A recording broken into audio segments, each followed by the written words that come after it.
In 2002, Illusion Softworks were able to create a digitized love letter to video gamers who just so happen to be enamored with the organized crime world known as the Mafia by producing a game simply titled Mafia.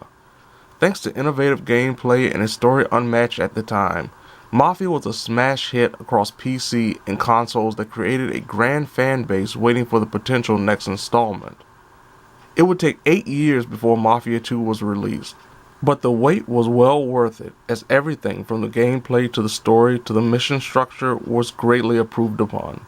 Though not as revolutionary or successful as its predecessor, Mafia II still produced enough success critically and financially to warrant a successor as well. The original creators didn't have the opportunity to follow up on their creations as Mafia III was handed to a new studio in Hangar 13. It became obvious that Hangar 13 wanted to make a different type of Mafia game that no one expected by turning the player's perspective from one side of the criminal world to another.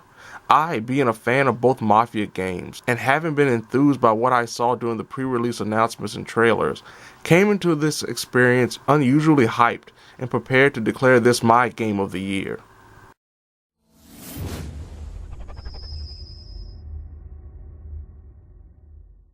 Mafia III looked to change the player's focus when it came to how he or she entered the latest journey into the world of organized crime by not having the protagonist be a part of the actual mafia, but fight against a group of racist, low-level criminals and Italian mafiosos alike.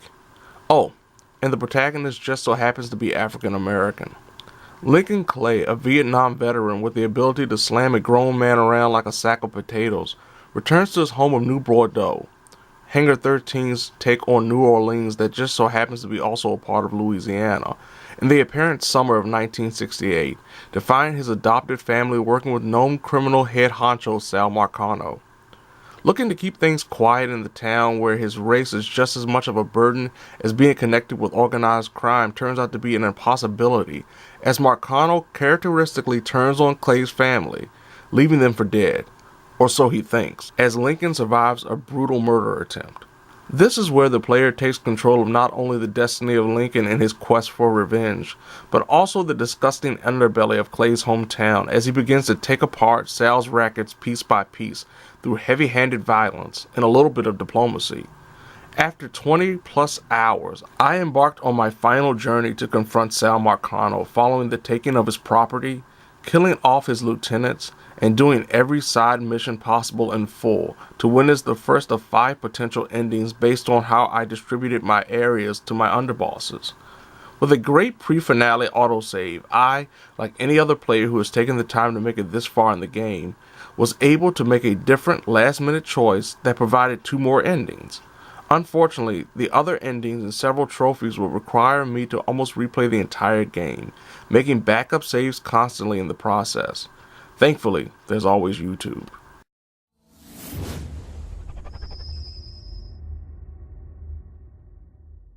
The Mafia series has both benefited and been hindered by the evolution of sandbox open-world gaming. The first game came shortly after the release of Grand Theft Auto III and differentiated itself so much from Rockstar's game that it perfectly worked on a different level. While Mafia II improved on the foundation of its predecessor, the genre had grown beyond what 2 was offering. Mafia III looked to be the best of both worlds by embracing the current open-world norms, while presenting a strong narrative through cutscenes and in-game conversations. This becomes incredibly obvious after the first few hours after the not-so-shocking betrayal that is really the catalyst to why the story exists, and the player is thrust from a simple drive prior to an intended heist into a firefight with cops, back into a cutscene conversation between Lincoln and his potential partners in crime. In hopes of accomplishing his goal of destroying a criminal empire, the game is built around the premise of Clay going around, busting up Sal's contraband and countless unidentifiable goons, taking over a racket by either killing or recruiting a racket boss, and taking down one of Marcano's best men or family members or hired assassins. To accomplish this feat, Lincoln must be a stellar killer, and that's exactly what he is, as the mentioning of his name apparently draws fear in the hearts of average men.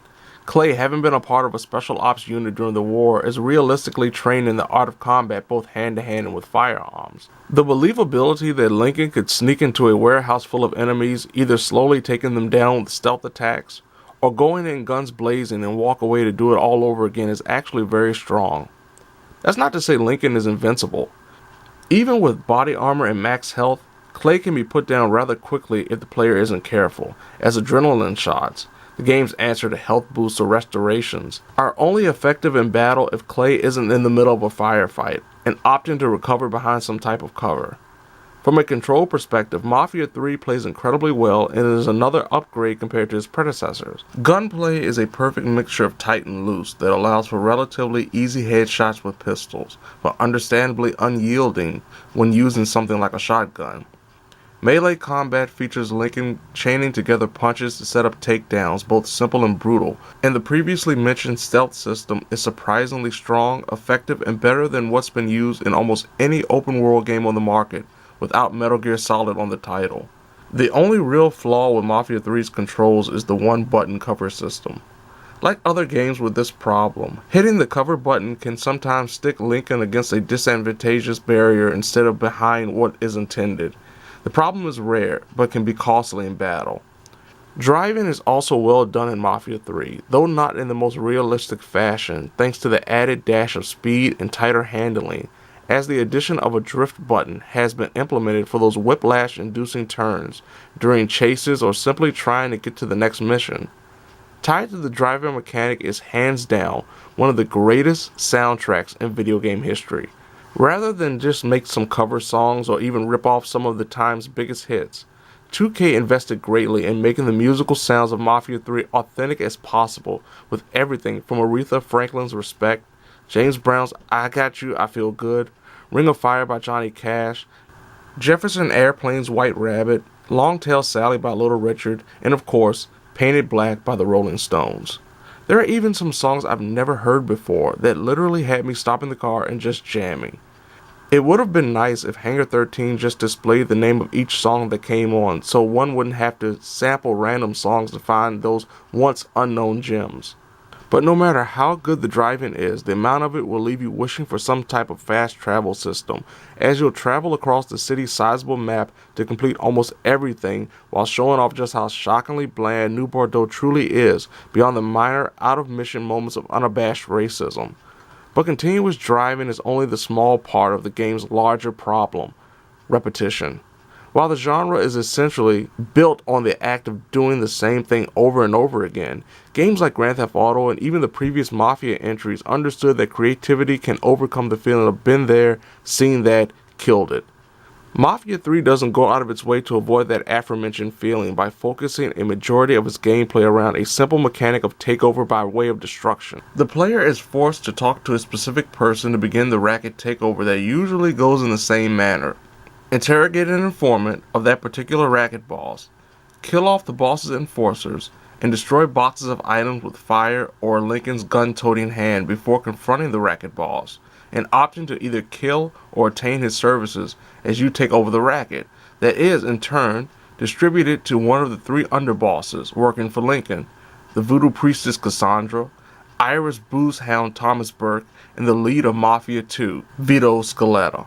With each district overtaken allows for two things: Lincoln potentially gaining more trust from his underbosses while unlocking a variety of special perks and weapons like exploding remote control voodoo dolls or a pack of men to back up Clay in battle, and drawing out Marcano's lieutenants that have to be killed to progress the story. Usually the lieutenant boss missions are the most impressive story missions of the game, consisting of everything from a firefight in downtown to a fiery escape from a riverboat in the middle of the bayou. Sadly, these impressive missions happen few and far between, unlike its predecessors that had to have memorable missions.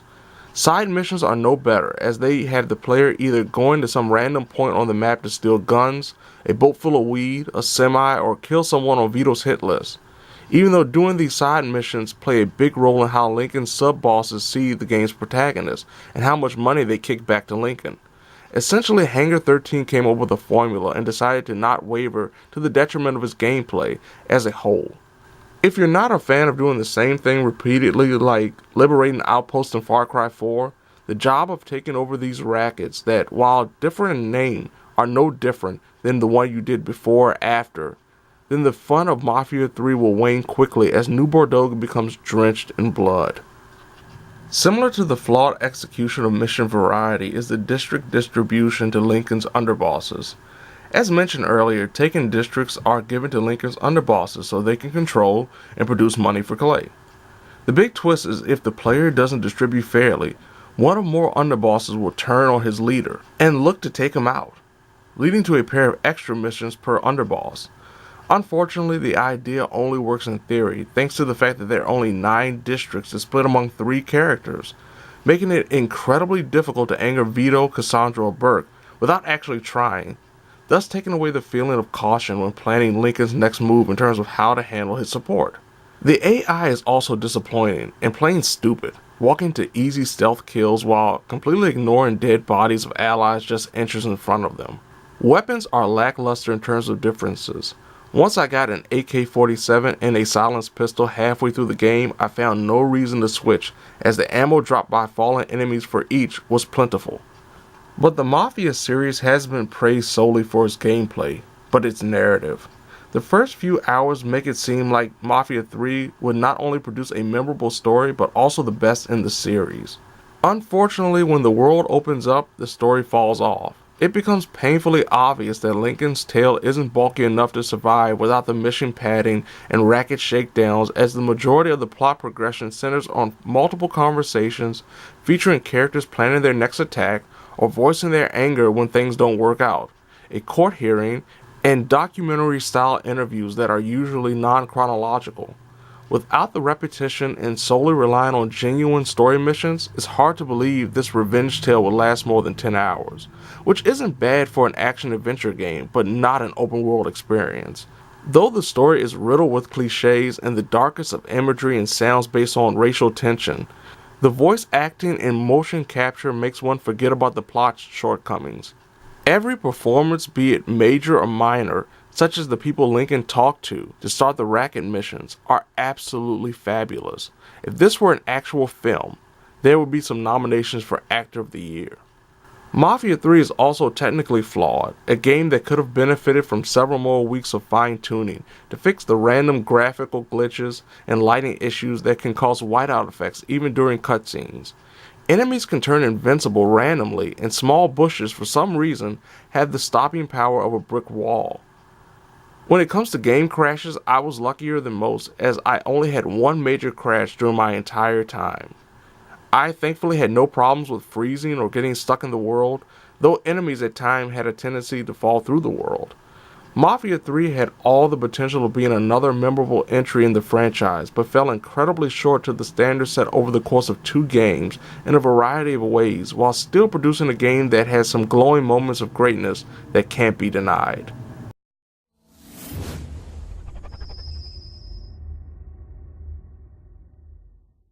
Mafia 3 is the type of game someone like myself, who thoroughly enjoys doing things such as taking over countless outposts or rackets or the like, will appreciate more than people who are looking for an experience similar to Grand Theft Auto, or more appropriately, Mafia 2. The story starts off strong, but shows its lack of depth when it becomes obvious racket takeovers is just padding to add more gameplay. The voice acting and soundtrack are awesome, but those are only aesthetic qualities. All in all, Mafia 3 is the type of game you'd either rent or play for the first 5 or so hours to get an idea of whether or not you like doing this over and over again, or wait until it's on sale for about half the price. It's an offer you may want to refuse. You a Dixie Mafia? No! Yes, I mean, shit! I did it for the money, you hear? I ain't got nothing personal against y'all. I don't even carry a gun. Hand me that knife. No, please! No, I ain't done nothing to y'all! Please, I'm begging you! My mom, she... Go on, get.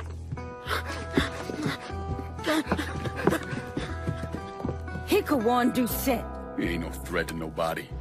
Let him run back home to his mama.